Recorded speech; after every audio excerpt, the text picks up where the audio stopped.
কি রান্না করেছো এগুলো?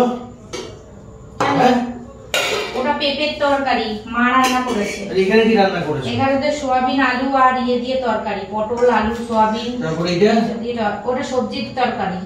নিরামিষ রান্না করছো কেন তুমি? আর যা মাছ এনেছো সেই মাছ ভাল লাগে না খেতে, তাই জন্য আজকে আমি নিরামিষ রান্না করেছি। তো নিরামিষ ভালো লাগে? ভালো লাগে না, একদিন দুদিন খেলে ভালোই লাগে নিরামিষ। একদিন মাছের থেকে ভালো। আজকে কি বার? আজকে নিরামিষ, আবার কালকে নিরামিষ, কালকে দুটো দিনে নিরামিষ খাওয়া যায়? কি হয়েছে তা নিরামিষ খেলে? বলতে মাছ নিয়ে আসতাম। এইসব রান্না কি কেন আমি যাবি তুমি রান্না করা বুঝে পাই না তো। মাছ আনতে যেতে হবে না তোমাকে, তুমি ভুলভাল মাছ নিয়ে আসো। তাহলে আমার যদি ভুলভাল মাছ হয়ে যায় তাহলে তুমি একটা কাজ করো, তুমি গিয়ে নিজের মাছ নিয়ে এসো। আমি তো এখন তাই করতে হবে। এখন আগে সবজি কিনতাম পাড়া থেকে, এখন মাছও কিনতে হবে। মাছওয়ালারা যায় না এখন পাড়া দিয়ে, যদি যেত তাহলে আমি কিনে নিতাম, তোমাকে বলতাম না। কিনলে অসুবিধা কোথায়? মাছ নেই, পাড়া দিয়ে যায় না মাছওয়ালা। এখন আমাকে আবার বাইরে চাকরি বন্ধ করতে যাচ্ছে আর তুমি একটু মাছ কিনে তারপর খোটা দিচ্ছ। আমি পারবো না। মেয়েরা চাকরি বাকরি করতে যায় না, বাজার করতে যায়, সংসার চালায় না? সে যে যায়, আমি তো আর যাই না, আমার তো আর অভ্যাস নেই। তবে এইসব রান্না করবে এই নিরামিষ? হ্যাঁ, এই নিরামিষ এগুলো কি খাবার? নিরামিষ ভালো লাগে? এইসব নিরামিষ ভালো লাগে? হ্যাঁ, এই তরকারিটা যা ভালো হয়েছে না, খেলে তুমি পাগলা হয়ে যাবে। তুমি খাও, তোমার নিরামিষ তুমি খাও তো। সব নিরামিষ করবে, নিরামিষ করবে। খাবার নিয়ে অশান্তি করো কেন গো? না, ভালো লাগে না নিরামিষ খাবার। যা খাবার জুটবে তাই খাবে।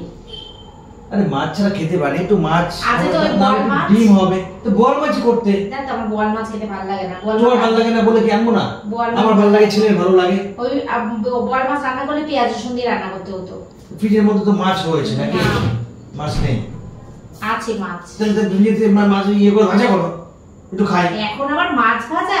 কি হয়েছে? রাত 11টার সময় মাছ ভাজা আমি করতে পারবো না। এগুলো দিয়ে খাওয়া যায়? এটা খুব ভালো হয়েছে তরকারি। এইসব নিরামিষ দিয়ে খাওয়া যায়? নিরামিষ যারা খায় তার কি মানুষ না?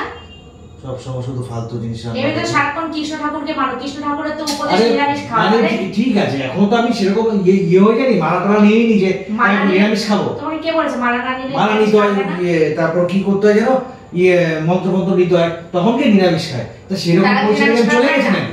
তারা কি নিরামিষ খায় না? নিরামিষ নিয়ে ঝামেলা। তারা কি নিরামিষ খায়? তরকারিটা খেয়ে দেখেছো? তরকারিটা কেমন হচ্ছে দেখি না, আগে থেকেই বলছো এরকম না খেয়ে দেখে চাটাচ্ছ। একটা কথা বলবো, তুমি নিরামিষ রান্না করে তোমার ভালো লাগে তো তুমি খাও, আমি শুধু নিরামিষ খাবো না। ছাড়ো তো, যাও খেতে হবে না, যাও খেতে হবে না, যাও। এরকম অশান্তি দেখো, নিরামিষ রান্না করেছি বলে রাগ করে চলে গেছে, ভাত খাবে না। কি গো, আসো খেতে আসো। মাছ তো রোজই খাও, একদিন দুদিন নিরামিষ খেলে কি হয়? কি অবস্থা দেখো। শান্টু খেতে আয়, শান্টু চলে আয়। অল্প একটু ভাত আর এই তরকারিটা আজকে কি ভালো হয়েছে, না জেনে না শুনে এরা কি করে। আর একটুখানি নিরামিষ হলে ভাত খাওয়া যায় না? দেখো তরকারিটা কি ভালো হয়েছে আজকে। এই তরকারিটা এত অশান্তি কি কোনো মানুষ সহ্য করতে পারে বলো তো? একদিন দুদিন নিরামিষ হলে খাওয়া যায় না, কেমন করে এরা নিরামিষ হলে।